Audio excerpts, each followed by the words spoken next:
What is a Apa itu nation? bangsa? The attempt to Upaya untuk formally define the mendefinisikan nation bangsa as a sebagai political konsep politik concept secara dates back to formal dimulai pada tahun 1882 when French philosopher 1882 and ketika historian filsuf dan sejarawan Ernest Prancis Renard published a Renard seminal menerbitkan essay esainya yang titled berjudul What is a What is a Nation? Nation? In this Dalam essay, esai ini, Renard Renard defines the mendefinisikan nation bangsa as a sebagai large-scale solidaritas solidarity besar-besaran yang constituted dibentuk by the oleh feeling of perasaan pengorbanan sacrifices yang that telah one made in dilakukan the di masa past and lalu of dan those that harus one is dilakukan di masa separated to depan. make in the future. This Ini explains why menjelaskan Renard mengapa Renard believes that if we percaya are to bahwa jika imagine kita the membayangkan nation as bangsa good sebagai and worthy of sesuatu yang baik continuous dan layak untuk sacrifice, terus we berkorban, must kita harus realize menyadari that bahwa it hal itu necessarily secara niscaya entails a melibatkan process of proses forgetting. melupakan. This is Ini karena because, bagi for Renard, Renard, upaya the untuk efforts to memperoleh obtain kesatuan national nasional, unity, baik either in the atas name nama of civic nasionalisme or sipil ethnic atau nationalism, etnis, involve melibatkan acts of tindakan violence kekerasan and dan subsequent melupakan forgetting. selanjutnya. Based on the Berdasarkan initial konsep awal conception of a tentang bangsa nation yang developed by dikembangkan oleh Renard, Renard, para scholars have sarjana come up telah with a more menghasilkan formal definisi definition formal of a yang lebih nation, mendetail tentang namely, bangsa, a yaitu community of komunitas people orang formed yang on the terbentuk basis of a berdasarkan combination kombinasi of shared fitur features such as bersama language, seperti bahasa, history, sejarah, ethnicity, etnisitas, culture, budaya, and dan wilayah. territory. Dengan Put kata lain, differently, a bangsa nation is adalah the identitas collective kolektif identity dari of a group of sekelompokan people orang yang understood as dipahami defined by berdasarkan language, bahasa, history, sejarah, ethnicity, etnisitas, culture, budaya, dan and wilayah. territory.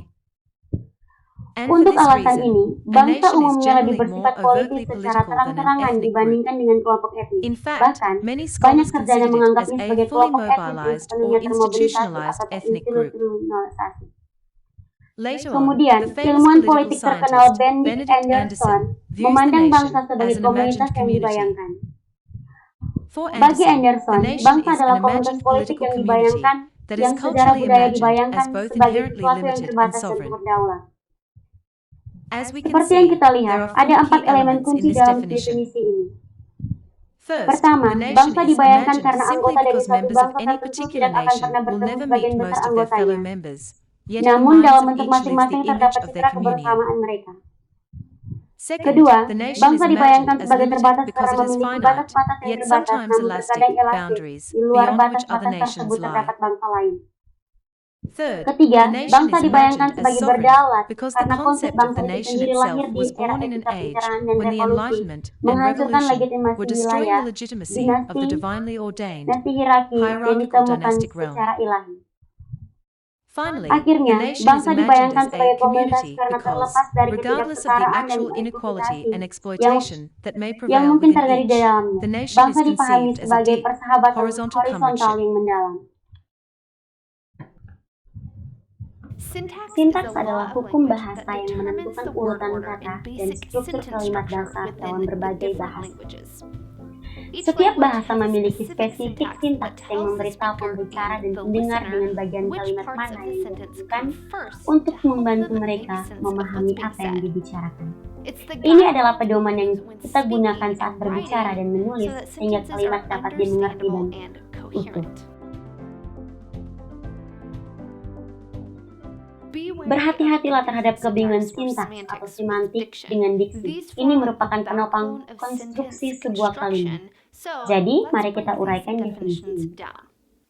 Sintaks, seperti yang baru saja disebutkan, adalah urutan kata dalam sebuah kalimat. Diksi adalah pilihan kata tertentu yang dimaksudkan untuk mengungkapkan makna tertentu. Semantik adalah makna yang disampaikan oleh kata-kata tertentu yang digunakan. Kami akan fokus pada sintaks untuk video ini. Dalam bahasa Inggris, ada urutan kata yang ditetapkan untuk sebagian besar jenis kalimat. Tentu saja selalu ada pengecualian, namun seringkali kalimat standar bahasa Inggris akan mengikuti urutan kata SVO.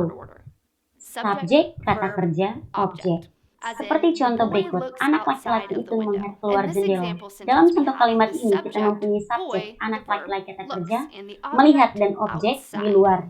Gambar ini adalah font sintaks kata bahasa Inggris yang digunakan oleh ahli bahasa untuk merencanakan struktur kalimat. Anda mungkin tidak sering menemukan font sintaks, tetapi mengetahui cara menggambarnya akan cukup berguna dan akan membantu Anda memahami struktur kalimat. Pada bagian tersebut, Anda dapat melihat bahwa kalimat dipecah menjadi beberapa bagian, kata kerja, kata benda, artikel, dan proposisi. Setelah langkah ini, kata-kata tersebut dikelompokkan bersama untuk menentukan bagian kalimat mana yang merupakan frasa benda, frasa proposisi, atau frasa kata kerja. Fakta menarik, SVO bukan tetapi struktur urutan kata. Bahasa lain bervariasi dalam urutan kata dan bahkan memasukkan komponen tambahan dalam sintaksnya. Dalam contoh yang diberikan dengan konsintaks, subjek adalah kucing, kata kerjanya adalah duduk, dan objek adalah tikar. Gambar kedua ini adalah cara lain dalam menyusun sintaks. Diagram ini mengambil kalimat the dog loved the girl dan memecahkan menjadi artikel, kata benda, kata kerja, frasa benda, dan kata kerja, seperti contoh sebelumnya. Dalam kalimat ini, subjek adalah anjing, kata kerjanya adalah mencintai, dan objek adalah gadis. Sekali lagi, konsintaks tidak dimaksudkan untuk menakut-nakuti, melainkan digunakan untuk lebih memahami struktur kalimat dan mengungkapkan tujuan masing-masing bagian dalam kalimat. Kegunaan tambahan untuk konsintaks adalah bahwa setiap kali urutan kata yang berbeda digunakan dalam sebuah kalimat, urutan tersebut dapat diuraikan dengan membuat sebuah contoh di atas. Misalnya, jika kita mendengarkan kalimat dalam sebuah kata mengikuti urutan SVO atau variasi lainnya, membuat konsintaks untuk kalimat tersebut dapat membantu Anda menyusun kata-kata dalam urutan SVO sehingga Anda bisa memahami apa yang dikatakan. Mari kita rekap. Pertama, sintaks adalah struktur kalimat. Kedua, diksi adalah pemilihan kata untuk menyampaikan makna tertentu. Tiga, semantik adalah makna yang diekspresikan dari kata-kata yang digunakan. Empat, konsintaks adalah alat grafik yang rapi untuk memetakan struktur kalimat dan memahami urutan kata serta fungsinya dalam dunia bahasa Inggris. Terima kasih telah bergabung dengan kami dalam tutorial sintaks ini. Jika Anda merasa video ini bermanfaat, lihatlah saluran kami yang untuk bantuan tambahan. Sampai jumpa lain kali.